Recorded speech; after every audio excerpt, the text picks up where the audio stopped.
Selamat datang kembali. Hari ini kita mau bahas satu cerita yang, wah, dalam banget maknanya nih. Dari Injil Yohanes. Tepatnya di pasal 4, ayat 46 sampai 54. Ini kisah tentang Yesus yang menyembuhkan anak seorang pegawai istana. Tapi uniknya, dari jarak jauh. Sumber kita jelas ya, langsung dari teks Injil Yohanes itu sendiri. Plus, kita juga punya catatan analisis teologisnya nih, yang tampaknya Anda udah pelajari juga. Jadi tujuan kita ngobrol kali ini tuh buat ngebongkar barang-barang makna di balik cerita ini. Apa sih pesan utamanya? Terus gimana konteksnya? Dan yang paling penting, apa relevansinya buat Anda, buat kita semua sekarang? Pernah nggak sih Anda ada di posisi yang rasanya, aduh aku perlu lihat bukti dulu deh, baru yakin? Atau pas lagi kepepet banget rasanya butuh sesuatu yang kelihatan gitu biar tenang? Nah, cerita ini tuh kayaknya nyentuh banget ke pertanyaan-pertanyaan itu. Oke deh, kita mulai aja yuk telusurinya. Kita mulai dari settingnya dulu ya. Yesus balik lagi ke Kana di Galilea. Anda mungkin ingat lah ya, Kana ini kan tempat Yesus bikin mujizat pertamanya itu. Ngubah air jadi anggur pas ada pesta kawinan. Nah, sementara itu di kota lain, namanya Kapernaum, ini jaraknya lumayan loh dari Kana. Mungkin sehari jalan kaki lah ya kira-kira. Ada seorang pegawai istana. Sumber ini nggak bilang sih jabatannya apa persis, tapi ya jelas orang penting lah ya di istana. Masalahnya, anaknya lagi sakit parah banget. Kondisinya kritis, udah diambang kematian gitu. Begitu si pegawai ini denger Yesus ada di Kana, wah dia langsung berangkat. Jauh-jauh nyamperin Yesus. Betul. Dan konteks waktunya ini juga menarik ya kalau kita lihat dari catatan analisis Anda tadi. Kejadian ini kan pas banget setelah Yesus balik dari Yudea. Dan sebelum ke Yudea itu, dia kan lewat Samaria. Nah, di Samaria itu Yohanes nyatet kalau orang-orang di sana percaya sama Yesus itu karena dengar omongannya Yesus, bukan karena lihat dia bikin mujizat atau apa gitu.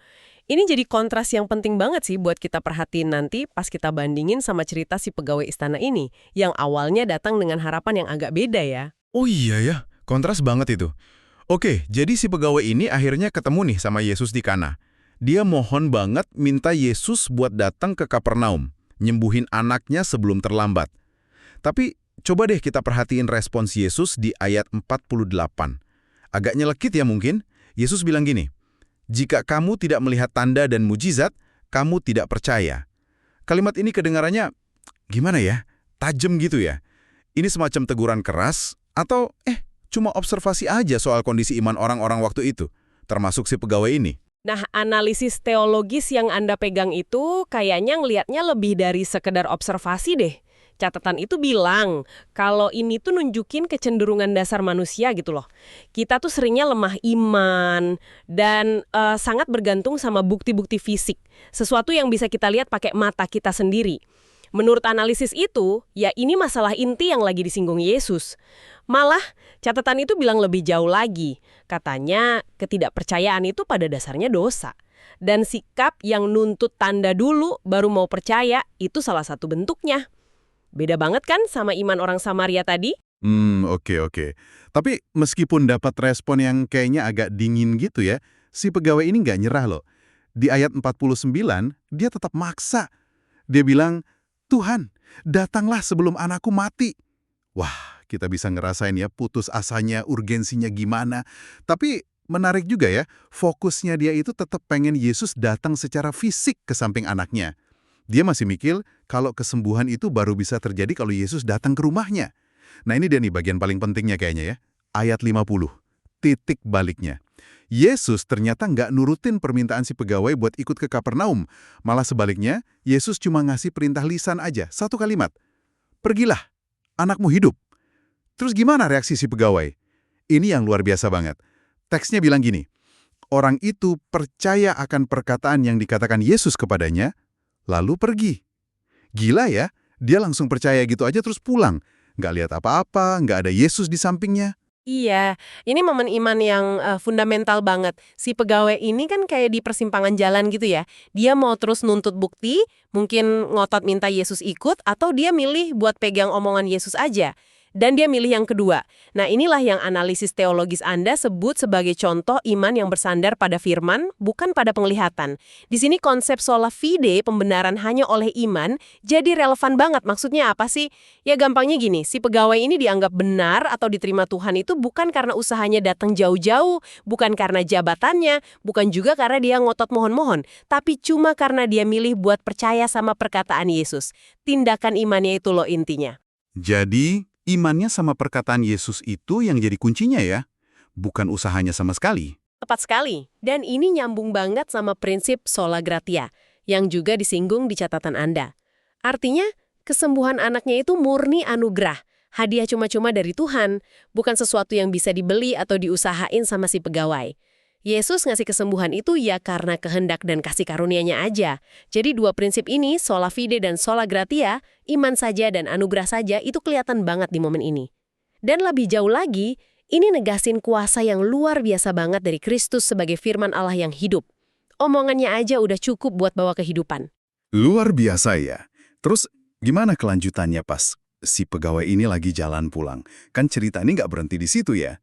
Pas dia masih di jalan nih, ternyata hamba-hambanya udah datang nyamperin dia dari Kapernaum. Mereka bawa kabar baik. Anaknya hidup.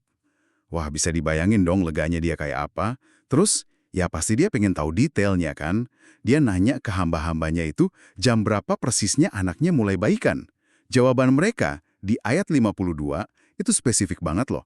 Kemarin siang pukul 1, demamnya hilang. Nah, di ayat 53, disitulah momen kliknya terjadi. Si ayah ini langsung ingat, wah itu kan persis jamnya pas Yesus bilang ke dia di Kana, anakmu hidup. Ini bukan kebetulan lah ya, ini konfirmasi ilahi yang presisi banget. Catatan analisis Anda juga nyorotin betapa luar biasanya ini kan. Kesembuhannya terjadi seketika, pas Yesus ngomong itu, meskipun dia ada puluhan kilometer jauhnya, katanya sih perkiraannya sekitar 32 kilometer ya jaraknya. Ini bukan sekedar mujizat penyembuhan biasa loh. Ini nunjukin kuasa ilahi Yesus yang absolut. Otoritasnya atas penyakit, bahkan bisa nembus hukum fisika, ruang, dan waktu. Dan dampaknya nggak cuma buat kesembuhan fisik anak itu aja kan? Ayat 53 nyatat lanjutannya nih. Maka percayalah ia dan seluruh keluarganya. Wah, efek dominonya gede banget ini. Betul, ini poin yang penting banget dan sering ditekankan memang dalam analisis teologis yang serupa. Pengalaman ini tuh ngebawa seluruh keluarga itu keselamatan spiritual. Bukan cuma lega karena anaknya sembuh aja. Keluarga ini jadi kayak, prototipe atau model awal gitu dari yang namanya jemaat rumah tangga. Di mana iman kepala keluarganya itu nuntun semua isi rumahnya buat percaya sama Kristus.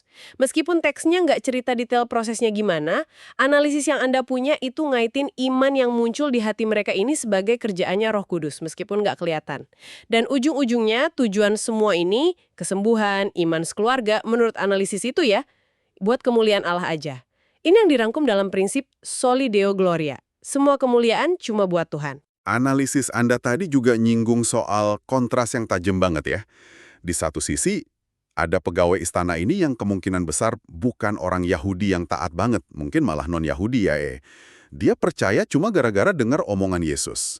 Nah, di sisi lain, di Injil Yohanes atau Injil lain kan kita sering lihat tuh para ahli Taurat, orang Farisi, pemimpin agama Yahudi, orang-orang yang ngerti banget kitab suci, ngelihat langsung banyak banget mujizat Yesus, malah yang lebih heboh.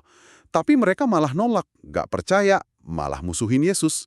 Kok bisa beda banget gitu ya reaksinya? Kenapa ya? Pertanyaan bagus itu, kontras ini. Seperti yang ditekankan di catatan analisis Anda ya, ngesen lagi poin penting tadi, tanda dan mujizat fisik, sehebat apapun itu, nggak otomatis bikin orang punya iman yang sejati yang nyelamatin. Iman yang cuma bergantung sama apa yang kelihatan mata atau yang bisa dirasain aja, itu cenderung rapuh, gampang goyah. Iman yang kokoh, menurut pandangan ini, itu iman yang akarnya nancap kuat di pribadi dan firman Kristus itu sendiri. Nah, disinilah prinsip solus Kristus, hanya Kristus, masuk. Sumber keselamatan dan tujuan iman yang sejati itu ya Yesus Kristus aja, bukan mujizatnya doang. Kisah ini sendiri kan dicatat Yohanes sebagai tanda kedua yang Yesus lakuin di Galilea setelah ngubah air jadi anggur. Ini bagian dari rangkaian Yesus nunjukin siapa dirinya. gitu, nunjukin kuasanya pelan-pelan. Dari kuasa atas alam, kuasa atas penyakit dari jauh kayak gini, kuasa atas kelumpuhan yang udah lama banget, sampai puncaknya nanti kuasa atas kematian itu sendiri pas dia bangkitin Lazarus. Oke. Jadi kita udah ngikutin ceritanya ya, udah gali juga beberapa makna teologisnya berdasarkan sumber analisis Anda. Sekarang, gimana nih caranya kita tarik benang merahnya lebih dekat ke kita? Apa artinya semua ini buat Anda yang lagi dengerin sekarang? Gimana caranya wawasan dari cerita yang udah 2000 tahun lalu ini bisa relevan gitu buat hidup kita zaman sekarang? Tentu. Kisah ini yang kita bisa pelajari karena dicatat di kitab suci yang mana dalam kerangka teologis ini dipegang sebagai sola scriptura, satu-satunya sumber pegangan final buat iman dan hidup kita, ngasih beberapa panggilan praktis yang relevan banget sih. Pertama, ini tantangan buat kita semua. Buat belajar percaya sama firman Tuhan, sama janji-janjinya, bahkan pas kita belum lihat hasilnya secara fisik. Pas situasi kayaknya buntu, pas doa rasanya kok belum dijawab sesuai maunya kita, bisa nggak kita tetap pegang apa kata Tuhan? Wah, itu nggak gampang sih pasti ya. Memang nggak gampang. Makanya poin kedua itu jadi kayak undangan buat kita introspeksi. Coba evaluasi dasar iman kita sejujurnya. Iman kita itu beneran nyender ke keandalan pribadi dan perkataan Kristus yang ada di firman-Nya nggak sih? Atau jangan-jangan tanpa sadar kita masih kayak orang-orang yang ditegur Yesus itu. Kita masih nungguin tanda dan mujizat yang heboh dulu, baru ngerasa yakin, baru mau jalan gitu. Ketiga, ini dorongan kuat buat kita ngejalanin hidup sehari-hari itu berdasarkan iman, bukan berdasarkan apa yang kelihatan mata. Persis kayak kata Rasul Paulus di 2 Korintus 5 ayat 7. Sebab hidup kami ini adalah hidup karena percaya, bukan karena melihat. Nah, kisah pegawai istana ini contoh hidupnya ayat itu. Jadi jelas banget ya, kisah penyembuhan anak pegawai istana ini ternyata jauh lebih dalam ya dari sekedar cerita mujizat fisik yang keren gitu. Ini pembahasan soal betapa dahsyatnya kuasa di balik perkataan Yesus. Soal iman yang berani gitu loh, melangkah lebih jauh dari sekedar butuh bukti fisik yang bisa dilihat atau dipegang. Dan soal gimana kepercayaan yang tulus, yang nyender ke perkataannya, itu ternyata bawa kehidupan-kehidupan yang sejati nggak cuma buat satu orang yang lagi putus asa, tapi ngefake ke seluruh keluarganya. Iya, pergeseran fokusnya itu loh yang menarik. Pegawai istana itu kan datang bawa satu agenda ya. Anaknya sembuh fisiknya. Kebutuhan yang mendesak banget, manusiawi banget. Tapi pas ketemu Yesus, lewat respons imannya sama perkataan Yesus, dia malah nemu sesuatu yang jauh lebih dasar, lebih abadi. Yaitu iman sejati yang nyender sepenuhnya ke otoritas dan kebenaran pribadi dan perkataan Kristus. Dan ini ya pasti buat kita buat mikir lagi ya. Kita biasanya gimana sih ngerespon omongan Tuhan, janji-janjinya, pas lagi ada badai hidup, pas lagi nggak pasti, pas lagi butuh sesuatu. Apakah kita cenderung nuntut bukti dulu, nuntut tanda dan mujizat biar ngerasa aman? Atau kita berani ambil langkah iman, kayak pegawai itu, milih buat percaya sama firman-Nya meskipun jalan keluarnya belum kelihatan. Nah, sebagai penutup nih, catatan analisis yang tadi kita bahas itu ngasih pertanyaan refleksi yang langsung banget. Mungkin sesuatu yang bisa Anda bawa pulang, Anda renungkan sendiri. Pertanyaannya gini, apakah Anda mau percaya dan menerima Tuhan Yesus sebagai Tuhan dan Juru Selamat Anda secara pribadi?